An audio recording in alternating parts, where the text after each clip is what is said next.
Welcome to the deep dive. This time, you've given us a stack of sources all about startups and a new way of thinking about building a successful business. We're going to deep dive into Steve Blank's customer development model. Think of it like a roadmap for entrepreneurs. Yeah, it really challenges the traditional build it and they will come approach, which, as Blank argues, just doesn't work for startups. Right. It's like setting off on a journey without a map. So what's the problem with the traditional product development model? The product development model gets so fixated on the product that it forgets the most important thing, the customer. Instead of obsessing over deadlines and engineering milestones, we should be focusing on, understanding what the customer truly needs and building a market that is sustainable. And you know what's fascinating? Blank uses Webvan as a prime example of this. They had massive funding, followed the traditional model to a T, and still failed. Webvan is a classic cautionary tale. They pumped millions into building this huge distribution center, based on the assumption that thousands of orders would just come pouring in each day. But the reality was customer orders were nowhere near their projections. This is what Blank calls premature scaling, and it's one of the major flaws of the product-centric approach. So they built this amazing online grocery delivery service, but they didn't stop to ask if anyone actually wanted it or was ready to use it. That's a pretty expensive mistake. Exactly. Their focus on hitting that product launch date meant they completely skipped the crucial step of customer discovery, which, by the way, is the cornerstone of Blank's customer development model. Okay, all right. Let's unpack this customer development model. What are we talking about here? It's a four-step process: customer discovery, customer validation, customer creation, and company building. The interesting thing is it's an iterative process. Going backward is totally normal as you're learning and adapting your approach. So unlike that rigid, linear, product-focused model, this one embraces the fact that startups are all about uncertainty and adapting to the market. Exactly. It's admitting that you don't have all the answers up front and being open to discovery. And another critical aspect Blank emphasizes is the importance of market type. Okay, I'm intrigued. Tell me more about these market types. Well, there are four: new product in an existing market, new product in a new market, resegmented market, and a clone market. Knowing which one your startup falls into is absolutely essential because it impacts everything, from your positioning to your financing to your entire sales and marketing strategy. So if you're launching, say, a new social media app, you'd be in an existing market, right? People already get the concept of social media. Right, but imagine launching the first ever personal computer back in the 70s. You'd be facing a whole new market that doesn't even understand the problem you're solving. Yeah, That's the situation Donna Dubinsky and her team were in when they launched Palm, the first successful PDA. that's a great point. They couldn't just focus on features, they had to explain to everyone why a PDA was even useful in the first place. Then later, when they launched Handspring, a Palm competitor, they were in an existing market and could focus on what made their product stand out. That's the difference. Knowing your market type is like having the right map for your startup journey. So let's zoom in on customer discovery, the first step. What does getting out of the building really look like? It's all about talking to potential customers. The goal isn't to sell them on your product just yet, but to really understand their needs, the problems they face, and how they're currently dealing with those problems. Are they using workarounds? Are they even aware that a better solution could exist? It's about gathering intel and seeing if those initial hypotheses about the market hold up. Exactly. Blank suggests forming a customer development team: founders, engineers, anyone who can help understand the customer. And this team starts with a problem hypothesis, right? That's right. It's basically saying, we think this is the problem, this is who has it, and this is how much they might pay to have it solved. Then you develop a customer profile, identifying the different types of customers you might encounter, like end users or people who influence purchasing decisions. And then comes the part where you test those assumptions by actually talking to customers.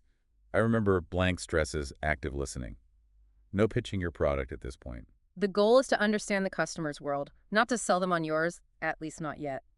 Through these conversations, you'll start to pinpoint your early evangelists. Early evangelists. That sounds interesting. Tell me more. They're your visionary customers, the ones who are willing to try an early, unproven product because they see its potential. They're the ones who will give you invaluable feedback, help refine your product, and become your most vocal advocates. They're the people who will stand in line for the latest iPhone, even though it's still buggy. So how do you find these early evangelists? They sound like hidden gems. It starts with your target customer profile. You're looking for people who are passionate about solving the problem you're addressing. They should be open to trying new things and have the means to invest in your solution. They might be hanging out at industry events, online communities, or even among your existing network. So it's about connecting with the right people, building relationships, and getting them excited about your vision. Exactly. And once you've identified those early evangelists, you move into the next phase of customer development, customer validation. Let's talk about that. This is where you actually try to sell, right? Things are getting real. You got it. Customer validation is all about testing your assumptions through actual sales. The goal is to build a repeatable sales roadmap, a proven process for turning potential customers into paying customers. So you're taking all those insights from customer discovery and putting them to the test. Exactly. This involves clearly articulating your value proposition, developing sales materials, and creating a preliminary sales roadmap. And, it's also about assembling your sales team, perhaps bringing in a seasoned closer who can seal those early deals. And Blank is very clear that these early sales efforts should be aimed at those early evangelists, not the mainstream market, right? Right. Remember, those early evangelists are the ones who believe in your product's potential even when it's still rough around the edges. They're your ideal test subjects. It makes sense to validate your product and business model with the people who are most likely to understand and embrace it. You got it. And once you've validated your assumptions with these early adopters, you're ready for the next phase, customer creation. So we've discovered our customers, we've validated our product. Now it's time to create some buzz, right? Get the word out. You nailed it. Customer creation is all about building awareness, generating demand, and positioning your company and product for success. So this is where the more traditional marketing activities come in. Yes, but Blank emphasizes the importance of tailoring your strategy to your specific market type. Remember that map analogy? It's all coming together. You have to know where you are to plan your route. Exactly. If you're in a crowded market, you might focus on what makes your product stand out from the competition. But in a brand new market, you need to educate people on the problem itself and why your product is the answer. So it's about crafting the right message for the right audience at the right time. Absolutely. This is also the time to start building relationships with industry analysts and influencers, the people who can help you amplify your message. So we're talking about crafting a compelling story, building a messaging strategy, and leveraging those influencers and media to get the word out. And all of this is guided by your market type. Precisely. And once you've successfully launched your product and company, you transition to the final phase, company building. This is where you shift from scrappy startup to a company focused on sustainable growth, right? Right. Company building is about transitioning from a customer development team to fully functional departments. It's about building a mission-driven organization where employees are empowered and mature. It's about structure without sacrificing that startup spirit. So you're evolving, but holding on to what made you successful in the first place. That's the key. You need to preserve the agility of a startup while putting in place the systems and processes that will allow you to scale. And Blank argues that this transition is critical. It can make or break a company. He uses a fictional company called Betasheet to illustrate this point. They experienced rapid growth, but couldn't sustain it because they failed to adapt their structure and culture. They became too bureaucratic too quickly. So how do you successfully navigate this transition from customer development to company building? What are the keys? It all starts with building fast response departments. That means decentralizing decision-making, empowering employees to take initiative, and creating a culture of trust and transparency. So you're trying to maintain that fast-paced decision-making that's essential for startups, even as you're becoming more structured. Exactly. And that requires clear communication of the company's mission and vision, empowering employees to make decisions, and creating a culture where experimentation and learning are encouraged. And of course, this transition will look different depending on your market type, right? Yeah, you always have to keep that in mind. A company launching a brand new product will face different challenges than a company competing in a well-established market. There's no one-size-fits-all approach. It's about understanding your market type, your company's strengths and weaknesses, and the specific challenges you face, and then adapting your organizational structure and management approach accordingly. That's it. Blank provides a framework for thinking about these challenges and navigating that transition from customer development to company building, regardless of your market type. This is dense stuff, but it's so insightful. It's a whole new way of thinking about building a successful business. And you know what's really interesting? Even though Blank focuses on tech startups, these principles can be applied to any business, regardless of the industry. That's a great point. It's about understanding your customers, validating your assumptions, and building something that truly meets their needs. That's relevant across the board. Absolutely. All right, let's dive into a specific example that Blank uses to illustrate the importance of this approach. He tells the story of a company called Photos Toyu. What happened there, and what can we learn from their experience? Photos Toyu is a fascinating case study because it demonstrates how misunderstanding your market type can lead to a failed launch. The company offered online photo printing services, which seems like a great idea given the rise of digital cameras, right? It does. What went wrong? Their fatal flaw was treating a new market as if it were an existing one. They invested heavily in branding and marketing, assuming everyone understood the value of online photo printing. So they were trying to generate demand before the market even understood the problem they were solving. Exactly. They thought that people would flock to their service because digital cameras were becoming popular, but they missed a crucial point. Most people were still using film cameras and weren't ready to make the jump to digital, let alone online photo printing. What happened next? Their marketing campaigns flopped. They spent a fortune trying to reach a market that wasn't there. They skipped customer discovery and customer validation, and it cost them dearly. This sounds like another example of premature scaling, trying to grow before they'd laid the groundwork. Precisely. They scaled their marketing before validating their assumptions about the market. Had they followed the customer development model, they would have realized that their focus should have been on educating customers, not on grabbing market share prematurely. So what could they have done differently? They could have started by identifying their early evangelists, those digital camera enthusiasts who were already eager to print their photos online. They could have focused on building relationships with these early adopters, gathering feedback, and refining their product and message. They could have used that early feedback to validate their assumptions and create a more targeted and effective marketing strategy. Exactly. And they could have leveraged those early evangelists as advocates, spreading the word to other potential customers. This story underscores how even great ideas can fail if you don't understand your market and don't adopt a customer-centric approach. It's a cautionary tale that really highlights the value of Blank's customer development model. All right, we've covered a lot of ground here. Let's take a step back and summarize the key takeaways. What's the most important thing you want our listener to remember?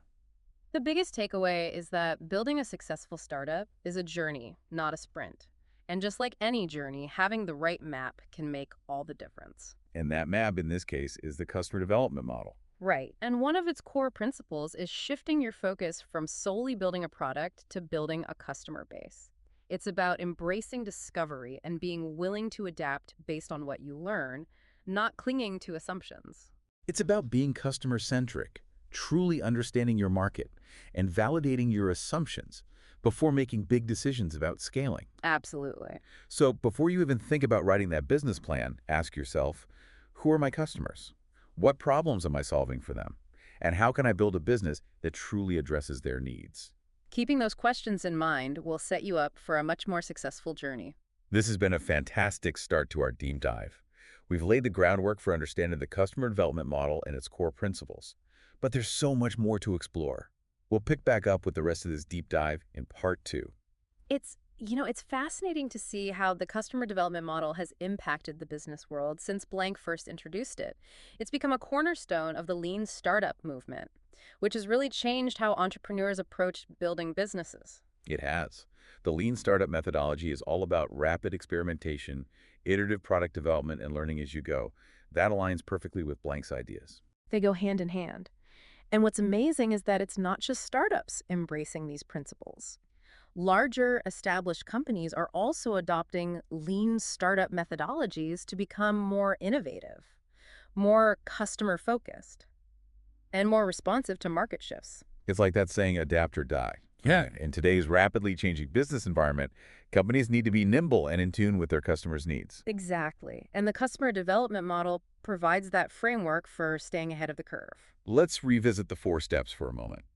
Customer discovery, customer validation, customer creation, and company building blank emphasizes that it's not always a linear process, right? That's right. It's not a straightforward one-way path. You might start with customer discovery, move to customer validation, but then realize you need to circle back to customer discovery to refine your understanding of the market or discover new customer segments. So it's about being flexible and adapting to what you learn. Exactly. That iterative approach is particularly crucial in those new, uncharted markets where there's a lot of uncertainty. You have to constantly test your assumptions and be ready to adjust your course. Speaking of adjusting course, Blank talks about the concept of a pivot, which is basically a strategic change based on what you've learned. What would a pivot look like in real life? Let's say you're developing a mobile app for sharing photos, but through customer discovery, you realize your target users are more interested in sharing short videos.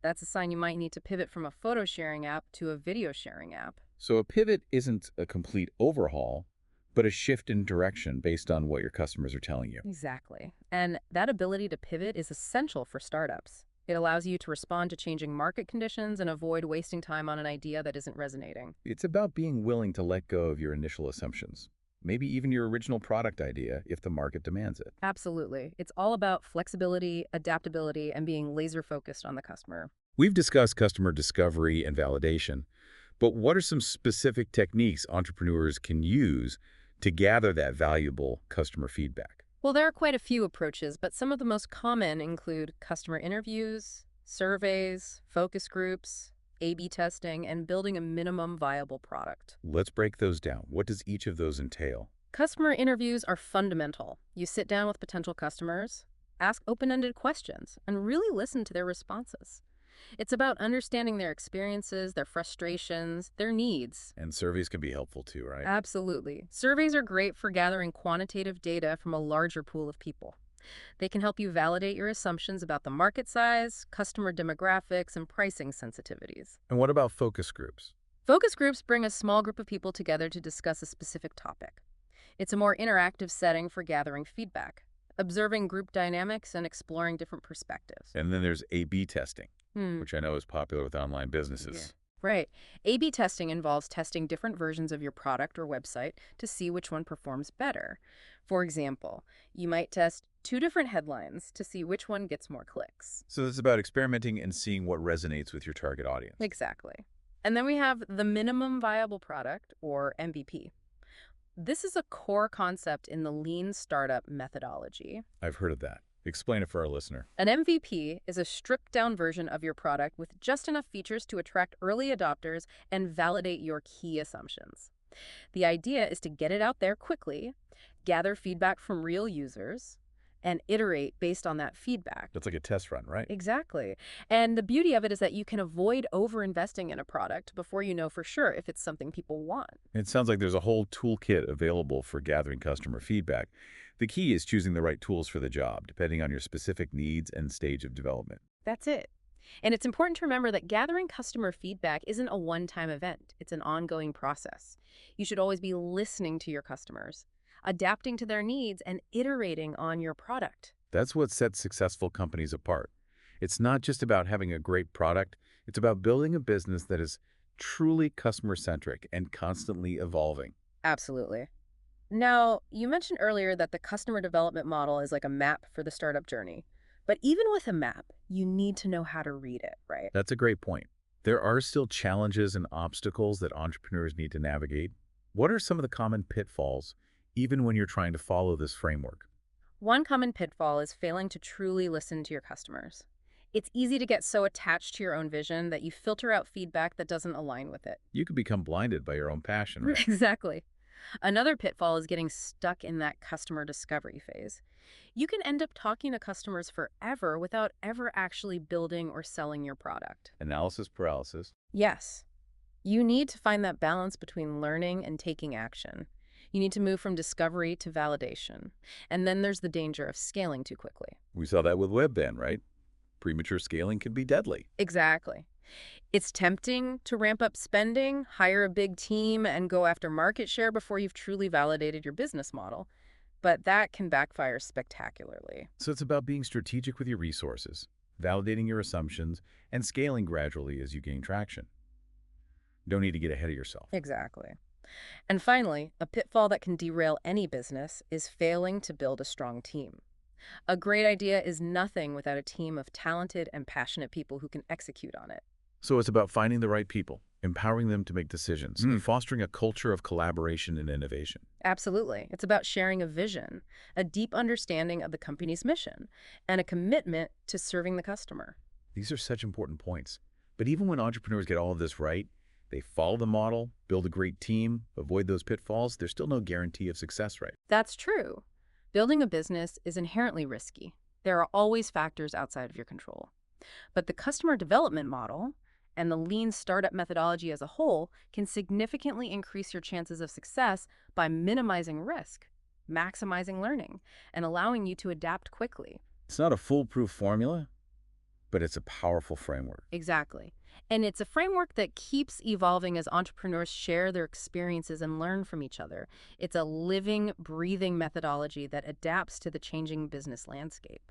Before we move on to part 3 of this deep dive, is there anything else you want to emphasize for our listener? Yes, I think it's crucial to remember that while the customer development model provides this fantastic framework, it's not a replacement for hard work, passion, and belief in your vision. You need that entrepreneurial spirit, that drive to make it happen, the willingness to take risks and push through challenges. Exactly. The customer development model can help you channel that energy and vision more effectively, Hmm. but it's not a substitute for those essential qualities. It's a tool, not a magic wand. This has been an incredibly insightful exploration of the customer development model and its implications for entrepreneurs. But we're not finished yet. There's more to uncover in part 3. Welcome back to the deep dive. We've been exploring, Steve Blank's customer development model and how it's changed the game for entrepreneurs. And one of the core principles is this idea of getting out of the building, which really resonates with me. Yeah, it's so crucial. You simply can't build a successful business by just, sitting in your office making assumptions about your customers. You have to get out there and talk to them, Right. understand their needs, their problems, and how they're currently addressing those issues. Exactly. And these conversations are vital not only for developing your product, but also for refining your marketing and sales strategies. What you think is a killer marketing message might completely miss the mark with your target audience. Precisely. That's why it's so important to test your assumptions, gather feedback, and be willing to pivot based on what you learn. Now, we've talked a lot about the importance of those early evangelists, those visionary customers who are willing to take a chance on your product in its early stages. But how do you know when you found the right ones? What are the signs? That's a great question. One key sign is that they are deeply passionate about the problem you're trying to solve. It's not just casual interest. They're actively seeking a solution and are genuinely excited about your product's potential. They're not just being polite, they're truly engaged and see the value in what you're building. Exactly. Another sign is that they're generous with their time and insights. They're happy to, answer your questions, provide feedback, and even connect you with other potential customers. They're almost like an extension of your team. In a way, yes. They're invested in your success because they believe in your vision. And another sure sign is that they're willing to pay for your product, even in its early stages. That's the ultimate validation, isn't it? Putting their money where their mouth is. Absolutely. Early evangelists understand that early-stage products come with risks, but they're willing to invest because they see the potential payoff. So finding the right early evangelists is crucial for validating your business model and gaining traction. It's absolutely essential. And once you've found them, it's so important to nurture those relationships, continue to seek their feedback, and leverage their enthusiasm to spread the word. It's about building a community around your product, a community of passionate advocates. Exactly. We talked earlier about the challenges of transitioning from that early customer development phase to company building. Yeah. It's a time of significant change where you need to balance maintaining that startup agility while building the systems and processes necessary for scaling. Blank stresses that this transition can make or break a company. What are some things leaders need to do to make sure that transition goes smoothly? Clear and frequent communication with your team is paramount. As the company grows and evolves, it's crucial to keep everyone aligned around the company's mission, vision, and values. It's about transparency and making sure everyone understands what's happening, why it's happening, and what the ultimate goal is. Precisely. And it's also about empowering your team to make decisions. As the company grows, it becomes impossible for the founders or the CEO to be involved in every decision. You have to delegate. and trust your team to make the right calls. Exactly. And that means giving them the information they need, the authority to make decisions, and the support to succeed. It also means fostering a culture that embraces experimentation and learning. Where mistakes are seen as opportunities for growth, not as failures. Yes. In a fast-growing company, mistakes are inevitable. It's about creating an environment where people feel safe taking risks, trying new things, and learning from their experiences. And it's also important to celebrate those successes, both big and small, to maintain momentum and keep everyone motivated. Absolutely. Recognizing achievements, no matter how small, can go a long way in building a positive and productive company culture. And amidst all this growth and change, never lose sight of the customer. That's the foundation of the customer development model. It's easy to get caught up in internal processes, metrics, and goals as the company expands, but it's vital to remember that the customer is at the heart of everything. Stay customer-centric, even as you're scaling and growing. Exactly. That means constantly gathering feedback, adapting to their changing needs, and iterating on your product and your business model. Because the market never stops evolving, and neither should your company. That's a great way to put it.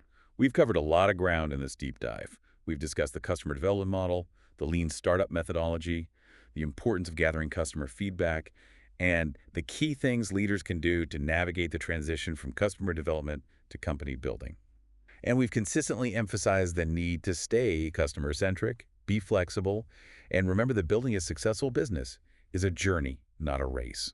Yeah, it's a journey with its fair share of challenges, obstacles, and unknowns.